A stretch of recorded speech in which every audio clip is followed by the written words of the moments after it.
दिल से बुलाया केमिस्ट्री क्लास 11 को पढ़ाने हिमांशु कुमार आया। तो आज हम लोग दोस्त फुल एचडी में चैप्टर नंबर 1 का टेस्ट का सॉल्यूशन करेंगे। चैप्टर नंबर 1 है आपका दोस्त some basic concept of chemistry.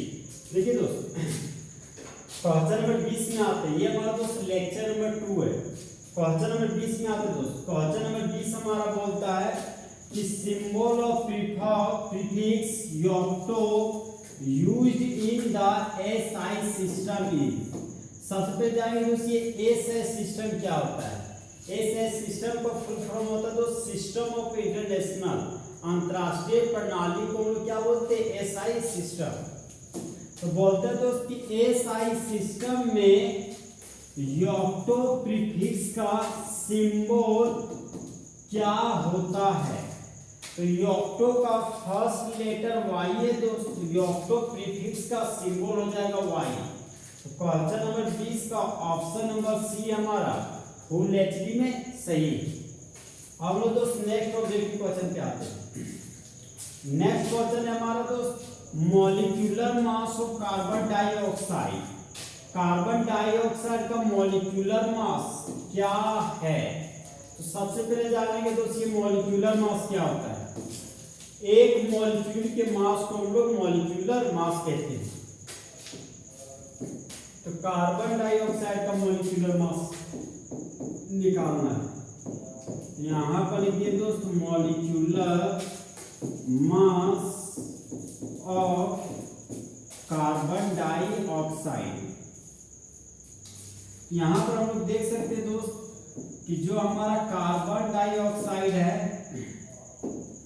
जो हमारा कार्बन डाइऑक्साइड है वह दो एलिमेंट से मिलकर बना हुआ है। एक एलिमेंट आपका कार्बन है और दूसरा एलिमेंट आपका ऑक्सीजन है।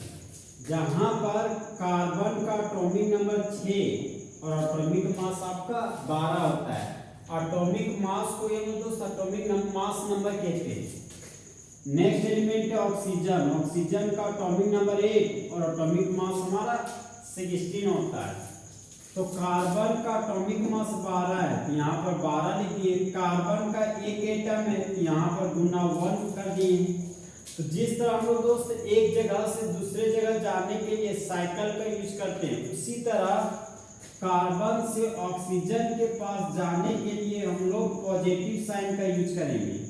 ऑक्सीजन का एटॉमिक मास 16 होता है, तो यहाँ पर लिखिए 16।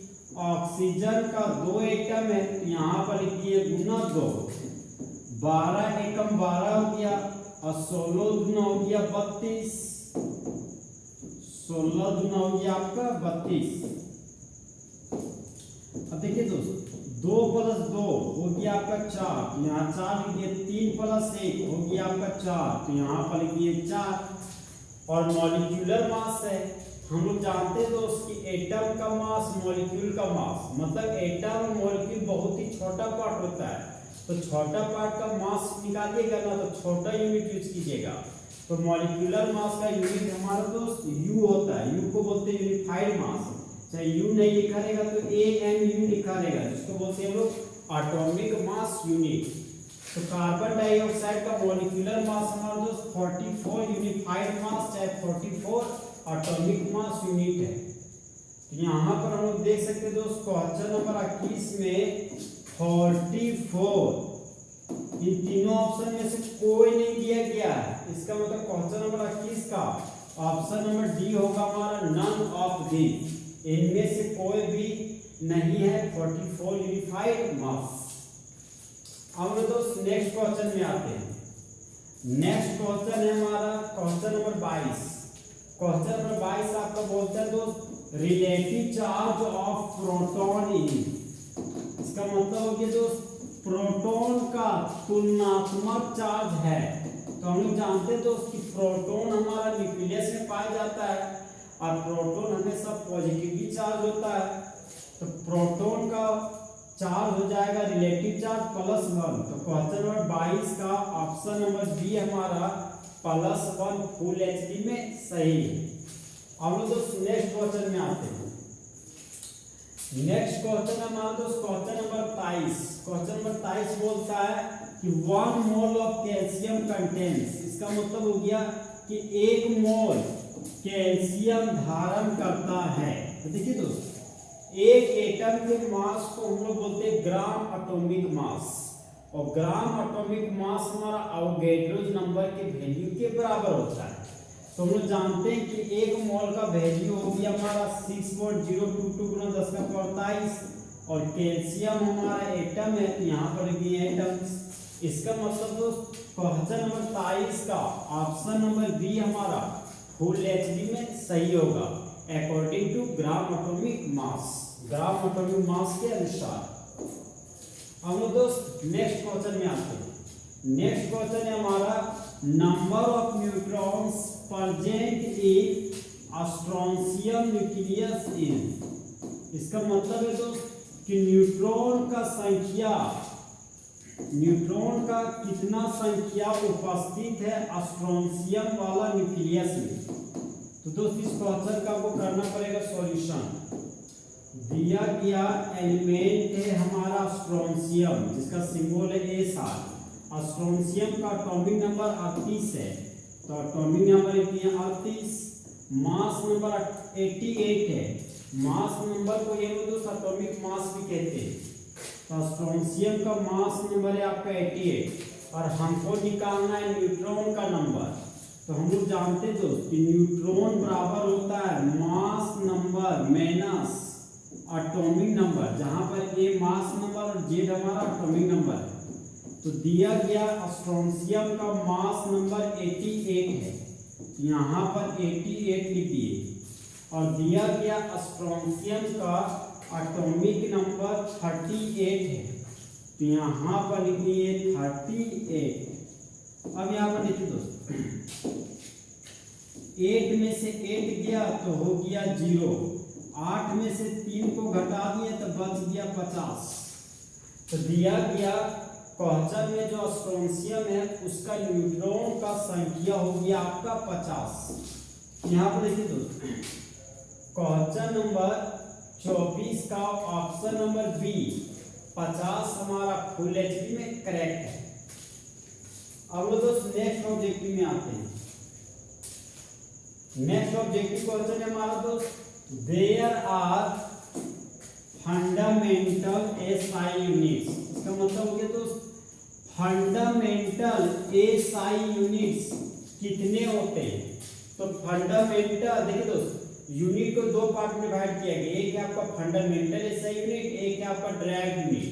तो फंडामेंटल SI यूनिट हमारा 7 को होता है दोस्त, एक है आपका लेंथ, एक है मास, एक है टाइम, एक है टेम्परेचर, एक है इलेक्ट्रिक करंट, एक है आपका अमाउंट ऑफ सबस्टेंस, एक है आपका लुमिनस इंटेंसिटी भी। तो फंडामेंटल SI यूनिट दोस्त टोटल होते हैं 7। तो क्वेश्चन नंबर 25 का ऑप्शन नंबर डी 7 हमारा फुल एचडी में करेक्ट है। हम लोग दोस्त नेक्स्ट क्वेश्चन में आते हैं।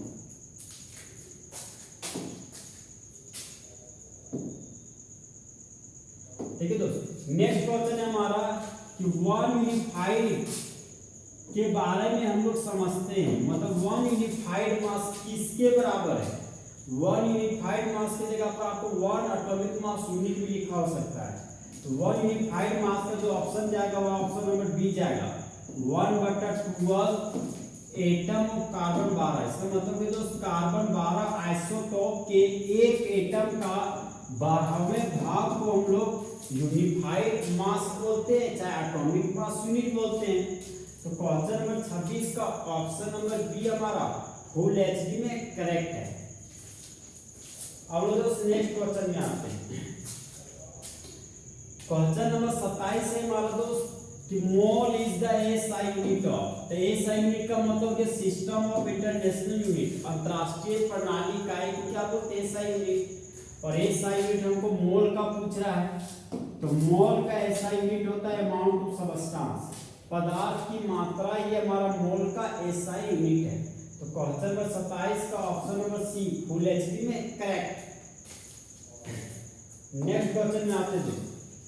नेक्स्ट क्वेश्चन है हमारा क्वेश्चन नंबर 28। क्वेश्चन नंबर 28 बोलता है कि the number of neutrons in the di positive zinc ion, मतलब डाई पॉजिटिव जिंक आयन में कितना न्यूट्रॉन का संख्या प्रेजेंट है। क्वेश्चन नंबर 28 का दोस्त ऑप्शन मेंशन नहीं किए, ऑप्शन मेंशन कर देते हैं। ऑप्शन नंबर ए दिया गया आपका 35, ऑप्शन नंबर बी दिया गया आपका 33, ऑप्शन नंबर सी दिया गया आपका 65 और ऑप्शन नंबर डी है आपका 67। और यहाँ पर दोस्त हमको निकालना है न्यूट्रॉन का संख्या। क्वेश्चन में दिया गया हमको di positive zinc ion, di positive zinc ion का मतलब हो गया दोस्त Zn2+, इसको बोलते हैं di positive zinc ion. Zinc का एटॉमिक नंबर होता है 30 और मास नंबर होता है आपका 65 और न्यूट्रॉन का संख्या निकालना है तो न्यूट्रॉन बराबर हो गया mass number minus atomic number. तो यहाँ पर हम देख सकते हैं दोस्त कि जिंक आयन के पास मास नंबर है 65, तो मास नंबर की जगह पर पुट कर दिए 65 को और जिंक आयन का एटॉमिक नंबर है 30, तो एटॉमिक नंबर की जगह पर 30 पुट कर दिए तो 65 में से 30 गया दोस्त तो बचा 35। तो इस क्वेश्चन का आंसर है 35। क्वेश्चन नंबर 28 का ऑप्शन नंबर ए 35 हमारा फुल एचडी में करेक्ट होगा। हम दोस्त नेक्स्ट ऑब्जेक्टिव में आते हैं। नेक्स्ट क्वेश्चन है हमारा दोस्त कि sodium ion is iso electronic with the atom.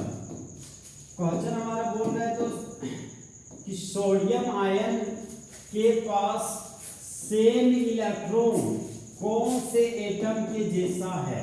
तो हमको दोस्त सोडियम आयन के पास इलेक्ट्रॉन की संख्या को कैलकुलेट करना पड़ेगा। ये हो गया हमारा दोस्त सोडियम आयन और सोडियम के मुंडी पर पॉजिटिव चार्ज है, इसका मतलब सोडियम एटम हमारा न्यूट्रल एटम नहीं चार्ज एटम है। तो चार्ज एटम के केस में Z बराबर P होता है लेकिन P बराबर E नहीं होता है। इसका मतलब हो गया दोस्त कि एटॉमिक नंबर प्रोटॉन के नंबर के बराबर होगा, ये प्रोटॉन का नंबर इलेक्ट्रॉन के नंबर के बराबर कभी भी नहीं होगा।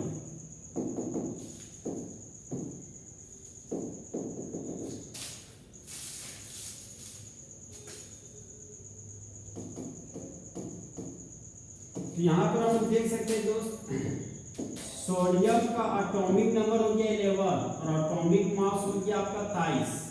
तो सोडियम आयन के पास एटॉमिक नंबर 11 है तो एटॉमिक नंबर 11 हो गया, प्रोटॉन भी 11 है लेकिन इलेक्ट्रॉन हमारा 11 कभी भी नहीं होगा। यहाँ पर देखिए दोस्त सोडियम आयन के पास एटॉमिक नंबर 1 है और सोडियम के ऊपर 1 प्लस है, 1 प्लस का मतलब 1 इलेक्ट्रॉन को लॉस करना, तो एटॉमिक नंबर में से 1 इलेक्ट्रॉन को लॉस कर दिए तो बच गया मेरे पास 10 इलेक्ट्रॉन। सोडियम आयन के पास दोस्त आपका 10 इलेक्ट्रॉन होता है, 11 इलेक्ट्रॉन कभी भी नहीं होता है। यहाँ पर तो चारों ऑप्शन में से 10 इलेक्ट्रॉन किसके पास होगा वो पता करना पड़ेगा। मैग्नीशियम का एटॉमिक नंबर 12 है, 12 में से 2 इलेक्ट्रॉन लॉस कर दिया तो ये हो गया हमारा 10 इलेक्ट्रॉन। एल्युमिनियम का एटॉमिक नंबर 13 है, 13 में से 3 इलेक्ट्रॉन लॉस कर दिया तो इसके पास भी है 10 इलेक्ट्रॉन। नियोन का एटॉमिक नंबर 10 है और ये न्यूट्रल एटम है, मतलब एटॉमिक नंबर भी 10, प्रोटॉन का नंबर भी 10 और इलेक्ट्रॉन का नंबर भी 10 ही होगा। इस नियोन के पास भी 10 इलेक्ट्रॉन है। नाइट्रोजन का एटॉमिक नंबर 7 है, 3 इलेक्ट्रॉन गेन किया तो नाइट्राइड आयन के पास टोटल 10 इलेक्ट्रॉन है। हम लोग क्वेश्चन को जूम करते हैं, देखिए क्वेश्चन क्या बोल रहा है। सभी के पास तो 10 इलेक्ट्रॉन आ गया, मतलब चारों हमारा आइसो इलेक्ट्रॉनिक स्पीशीज है, लेकिन क्वेश्चन में खास बात है, क्वेश्चन पूछ रहा है कि सोडियम आयन के पास सेम इलेक्ट्रॉन रखने वाला हमारा परमाणु होना चाहिए, एटम। एटम का मतलब न्यूट्रल एटम। तो चारों ऑप्शन में से न्यूट्रल एटम हमारा नियोन है, बाकी सभी तो हमारा चार्ज एटम है। तो क्वेश्चन नंबर 29 का दोस्त option number C, option number C हमारा नियोन फुल एचडी में करेक्ट होगा। इस तरह हमारा दोस्त फुल एचडी में आज का लेक्चर ऑब्जेक्टिव वाला खत्म हो गया। तो दोस्त, चीते की चाल, बाज की नजर और हिमांशु कुमार के सॉल्यूशन पर कभी शक नहीं कर सकता।